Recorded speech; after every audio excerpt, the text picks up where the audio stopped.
Hello and welcome. My name is Paul, and this is Paul versus the Paranormal, the podcast. And today I'm joined by my brother Rob. Hello. And we're going to be talking about one of the scariest places on earth, Waverly Hills.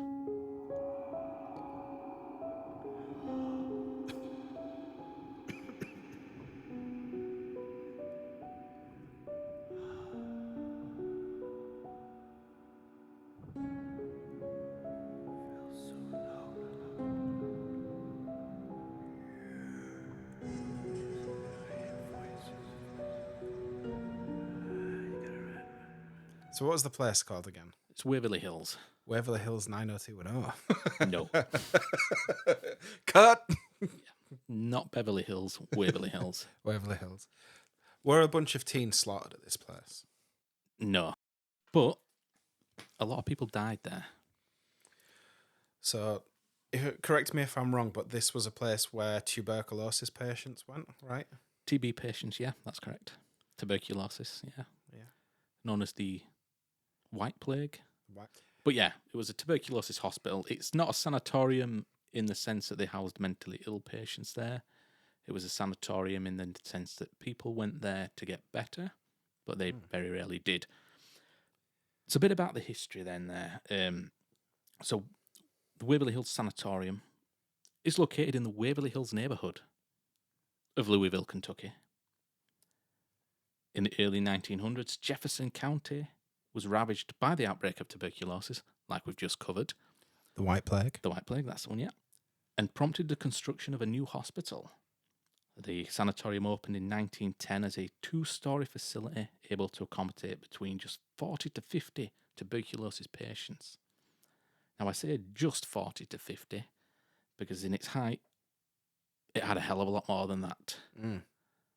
How many It was had about open? thousands of people in there at any one Wow. point, but I don't know the exact figure.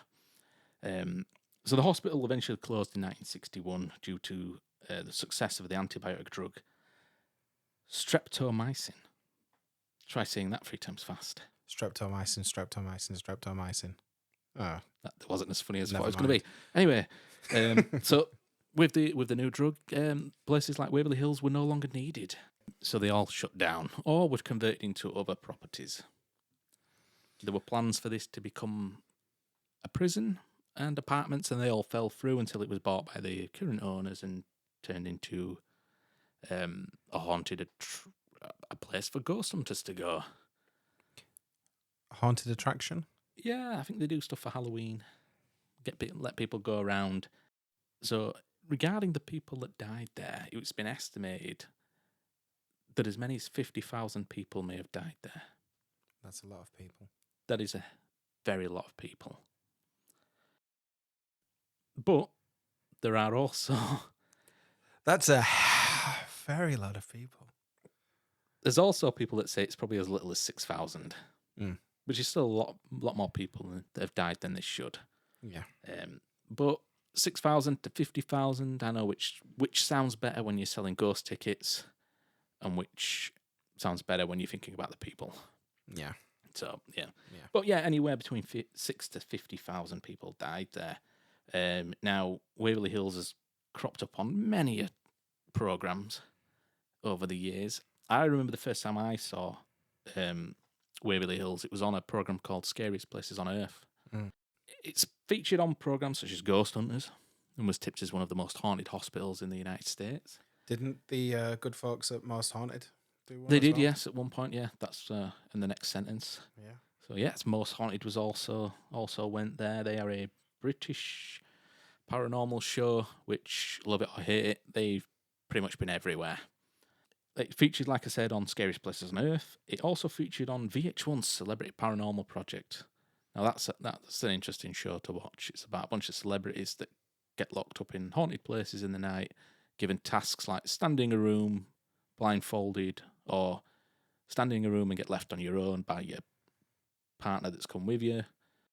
And a lot of them entail one person sitting in a room while the other one walks back to base camp. Sounds interesting. It's fascinating. I also featured on Ghost Adventures and the spin-off show Paranormal Challenge, which was one that Zach hosted, where he'd take teams of 3 paranormal investigators and they'd leave them to investigate. Also interesting watches because it's Zach Bagans. I have no idea what that is. It's not one of the ghost faces, is it? He's not a ghost face, no. He's a Ghost Adventure. He's the main guy for Ghost Adventures. He's the Ghost Adventures main guy.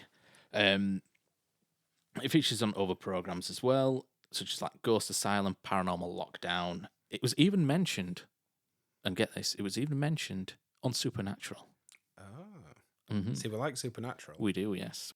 It also featured on, if you're familiar with BuzzFeed Unsolved. Yeah. Where Ryan and Shane's been there. They also went back again when they started their own channel, Watcher. They went back as a season premiere of a show called Ghost Files, which is practically it's the same premise as BuzzFeed Unsolved Supernatural Investigations, only it's on their own channel that they run. It's featured on other shows like Ghost Brothers as well as probably many others. Now, there are a couple of famous locations in Waverly Hills that people are drawn to. What, like specific rooms kind of thing? Specific rooms, floors, and in this instance, a location known as the Body Chute. Okay.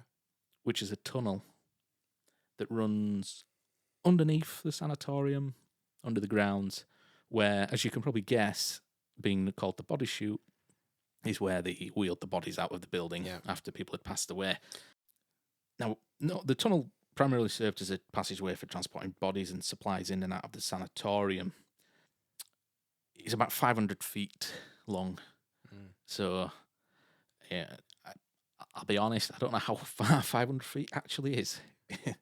No, I don't think it's a massively, long distance in the grand scheme of things. But I imagine pushing a corpse. Or however they would have carried or dragged them. Yeah. Back in the day. They would have been probably on I don't imagine a gurney, probably. Just wheel them down in a body bag on a gurney. Yeah. Depends. In the dark. Now, I've seen the Body Chute. It looks very steep. I would not want to be pushing anything down there. I've not seen it physically in real life. I've seen it on TV, seen it on the internet. I would not want to be pushing anything down there. It'd be, I would imagine, probably a 1 or 2 man job. So the idea of the Body Chute was so that it wouldn't affect the morale of the other patients, because they were wheeling bodies out every day at this point. I believe at one point it was like 1 hour, something stupid like that. With the amount of people dying there. So other patients to see bodies being wheeled past, it's like, I've got no chance of survival. So they did it down the Body Chute, so it was out of view. Yeah. More for morale rather than convenience by the sounds of it. And then there is room 502. Now, room 502 is the probably second most famous room in the whole of the asylum. It's the one that I always remember the most when people mention Waverly Hills. I mean, 502. And now that is a room where a nurse was found hanging, said to have committed suicide. Now, the nurse was unwed, pregnant. Right. So back in I think it was 1928, I believe. It was happened to, that was something that it wasn't allowed. It was frowned upon. Yeah. You'd be ostracized from society. Yeah. A lot of it's rumors by the sounds of it. It was believed that she was pregnant to a doctor. She committed suicide because he obviously wouldn't leave his wife to be with her. There's also tales that it was staged and it was a botched abortion that killed her, and then they made it look like a suicide. But then, in 1932, another nurse who worked in the same room is said to have jumped to her death from the roof patio. But with this isn't actually a substantiated death. So it's one of those rumours that circulate around, which haven't, which we all, this is true, but there's no real evidence as far as I'm aware. And now that's 2 ghosts that haunt the place, 2 nurses. Yeah. There are other ghosts as well. Okay. So there is a little girl who's seen running down the 3rd floor solarium. Now, a solarium is a room with usually windows. It's bright. I think this solarium there is just a sunroom, basically. Yeah. I think this is just a wide open room, to be honest. Yeah. I mean, I don't think there's any glass there now. There may have been in the day, but I don't know. But, more like what we would call like a quad. Yeah, basically, yeah. But it's on a third floor, so Yeah, a big open aired room. So there's a little girl there. Then there is a little boy who likes to play with balls. And by balls, I mean if you throw him a ball down the corridor, he usually rolls it back to you, or he will roll it back to you. At least that's the report. right. I've not seen it on anything yet. I've seen balls get rolled down the corridor, but I haven't seen them come back. Yeah. Now, is this corridor on a bit of an incline? Roll the Well- ball up, it's going to roll back down, innit? Yeah, yeah. You roll it down the corridor, it rolls. It's supposed to be rolled back to you. Yeah. I don't believe the corridor's on an incline or anything. It is just that is just one of the stories to tell you. Yeah. Whether it actually happens or not, again, a lot of these are. An interesting. You've got to one. be there to experience it yourself Yeah. to know whether it's accurate or not. There's also a phantom hearse. Oh, okay. I found that interesting. A phantom car collecting or dropping off coffins. Mm. So I would imagine in that instance, then, if people are seeing a vehicle, it's probably linked to the stone tape theory, Okay. which is the theory that events can be replayed out that are recorded in the stone. Mm. So when certain factors align, like weather, time, noise levels, events can be replayed, which is one explanation for how residual hauntings take place. Mm. And then there's a woman with bleeding wrists who cries for help. It doesn't specify whereabouts she's in the building. If anybody knows out there, you can let us know somehow. Mm. There's also the legend of a man in a white coat who's seen walking in the kitchen, and there's a smell of food in there. And along with that, there's slamming doors, lights in the windows, strange sounds, and footsteps in empty rooms. Mm. Which I'm sure would be very unnerving if you're in one of these rooms. Yeah. So that is pretty much it for the ghostly stuff there. That's at Waverly Hills. Mm. Any comments, queries, or questions? Well, I'm interested in the difference between the White Plague and the Black Plague. Because over here we had the Black Plague.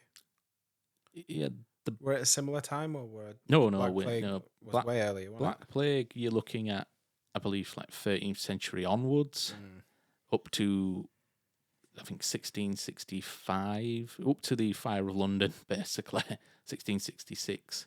That's when they had open sewers in the streets. And Yeah. whatnot to just So the chuck things out. Black Plague or the Black Death, that was boils and sores and Yeah.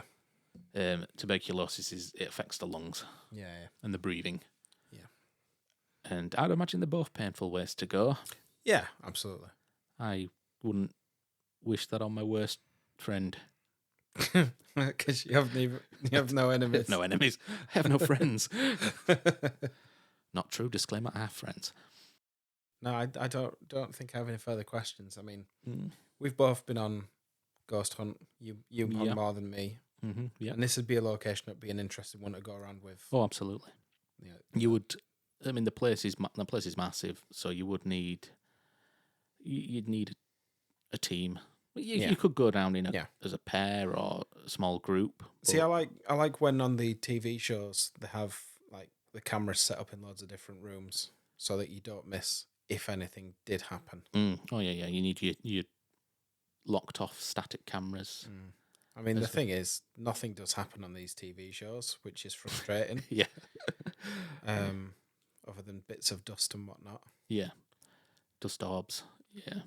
But we've had the interesting experience in Armley Mills. Yep. Which is a big building. Probably not as big as that. Nowhere near as big. Yeah. It's probably like less than the size of one of the wings of Waverly Hills. Yeah. Waverly Hills, yeah. It sounds like it's an absolute... Yeah. Waverly Hills is 5 stories tall. Yeah. Whereas Armley Mills is probably 2. It was 2. 2 stories. Yeah. You did most of the walking on the ground floor. On the ground floor, yeah. There were a room on the first floor that we went up to for them to talk to us and tell us that... Yeah, you went upstairs. These are so the rules for the night. There's 3 stories then, because we had the upstairs, the ground floor, and then the basement. So we had the different experiences there. I was walking around on my own in the pitch black of the basement for a while, and that nothing happened, but you kind of get that unnerving kind of uneasy feeling. Uneasy feeling that someone's watching you. Yeah. That was a bit creepy. Yeah. So needless to say, I lasted all of 10 minutes before I went back. You weren't there long. No, I wasn't there long. You were told to go back, I believe. Go back. I was like, quick. No, don't want to. Yeah. And then you had the spirit box. The Ovulus. Ovulus, were it? Yeah, the Ovulus said my name. And described your smell as well. Described my deodorant. Yeah, your deodorant. Africa. Yeah. Lynx Africa, for those of you who aren't aware. But yeah, I think that's everything there now. That is 20 minutes in, so a bit longer than I thought it was going to be. You'll just cut loads of that out. Yeah, it'll be about a 5-minute podcast at the end of this, but yeah, I might not. I might leave a bit of it in. And on that note, we'll call that a day. Thank you for joining. Thank you for listening. Like, follow, subscribe, whatever platform you're on, whatever options you get. If you can leave a comment, leave a comment. Tell people you love this podcast. Share with your friends and family. I've been Paul. I've been Rob. And thank you very much for joining us. Thank you. Until next time.